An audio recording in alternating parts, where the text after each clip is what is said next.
Welcome everyone, Dylan Gemelli here today with a brand new video for you. So today I'm going to actually talk about my personal experience with gynecomastia surgery.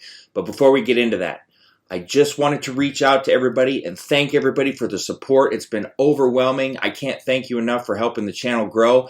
Please, if you haven't yet, click subscribe, hit the like button on the videos. It goes a million miles to help the channel grow and I can do more content for everybody. And also, after you subscribe, make sure to click that bell icon so you can get all the updates every time I upload new content. So, let's dive in. All right, I get a ton of questions from people asking about, pre-existing gynecomastia, what the surgeries are like, etc. So I figured I'd just make a video and tell you my personal experience. Now, I did not get gynecomastia from steroid use whatsoever. It was pre-existing from when I was born. It runs on my dad's side of the family, unfortunately. And although it wasn't so bad, like you couldn't tell so much because I've always stayed so trim and lean, it's still apparent when you have it. And although it didn't look as bad the leaner I got, you could still tell, especially when I run and things like that. It was just very, very apparent that it was there. Sometimes you couldn't tell as much depending on if it was colder outside, things like that. I'm sure you know what I'm getting at. But it was there, and it, as no matter how good I thought or was told or whatever condition I was in, you still know it's there. And the mental toll that that can take on a person is terrible. It really is. So I'm going to explain kind of the whole procedure here on how it went and etc. So at the time, I was living in Las Vegas and I started, transitioning my career a little bit where I finally was making a decent living to where I could actually go in and pay for the surgery. Not that the surgery is a crazy amount, but, coming out of pocket between $3,000, $4,000, and $5,000, it's not easy for everybody to just walk in and do that. And it took me to get into my 30s to be able to do that. That is not chump change by any means, but it's not horrible either. It's not something that the insurance was covering, so it was out of pocket. Now, I found one of the best known plastic surgeons in Las Vegas, and basically what I did there was go in for, my initial examination, consultation. I can't remember off the top of my head because I believe this was, it was 2013 or 2014 when I had this done. I believe it was 2013. I'd have to go back into my records and check, but it was right around there.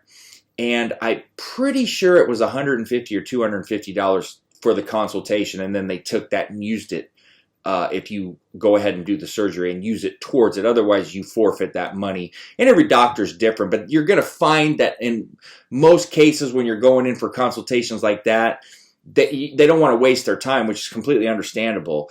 And so they got to get something out of it. But most people that go in there are generally going to do the surgery, but not everybody. So I went in, did my consultation. That was pretty quick, 15, 20 minutes. Booked my appointment right then and there because I knew going in there I wanted to do it. And I kind of had an idea of the price anyway before I went in. So they basically gave me a rundown, gave me a packet of what to expect, recovery time, all of that. I guess it really wasn't a packet. It was a few sheets of paper. Just explaining the process, signing your forms, giving your medical history, all of that stuff. So I believe it was a couple weeks after I did my initial consultation that I went back in. I didn't even have my wife take me. I went by myself. I did not get anesthesia. I did not, and it's an option. You can do it. I chose to stay awake. There's no reason to pay extra for anesthesia on something like this. They numb you up. You don't feel a thing. I understand some people, they're not good with that, and that's totally cool. Just understand that's an extra cost, and it's really not necessary. The procedure itself was about 35 to 40 minutes by the time they started cutting and everything. I talked to them the whole time. I was a little groggy when I was done, but we talked the whole time, laughed, joked around. Really, basically, the time flew like this. I mean, it went by so fast. Doctor was awesome. He actually showed me what they pulled out, though, and that was kind of interesting and gross at the same time. But it was easy. It honestly was. I don't have any marks, no scarring, anything. Now, that's going to be up to you going to the right plastic surgeon and finding somebody that really knows what they're doing with experience and is really good at it. But it's not one of those procedures where you get a ton of cuts and things like that. Now, I was told to not lift weights for a month, and I could do cardio after 3 weeks.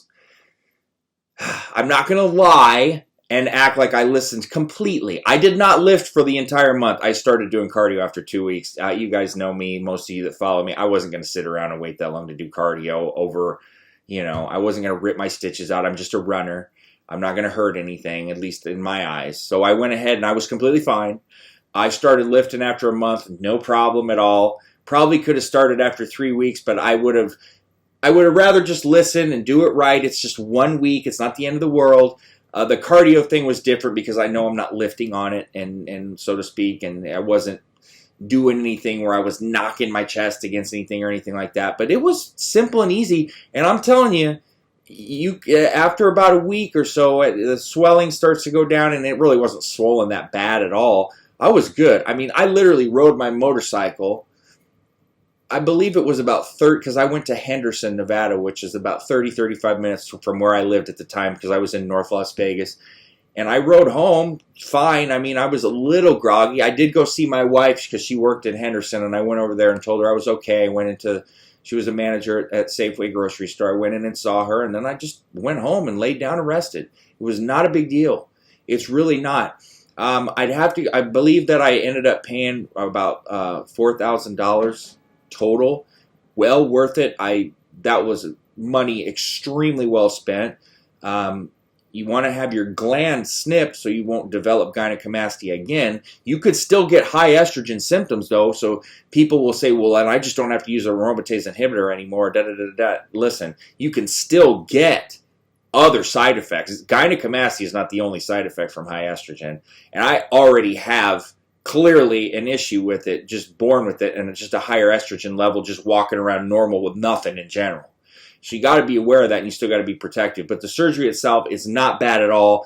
It's fairly quick and easy. It's nothing to stress about or get yourself worked up about. It's just simply, do you got the money to spend, and can you do it?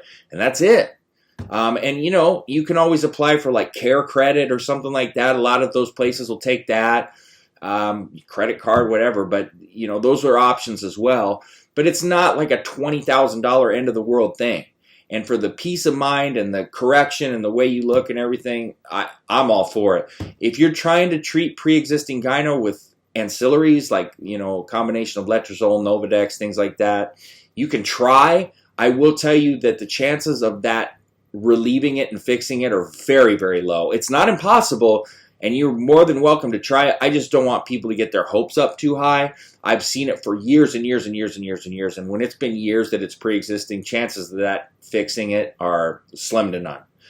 But it's worth a try for some people. That's up to you to try, and I have videos that I have planned on anti-gyno protocols and things of that nature, so I'll do those as well. But that's my experience with it. I wanted to share that with everybody, give you some inside info on it. I know a lot of people worry about it, stress about it. There's a first-hand experience for you. So that being said, stay tuned for plenty more to come. Dylan Gemelli, signing off.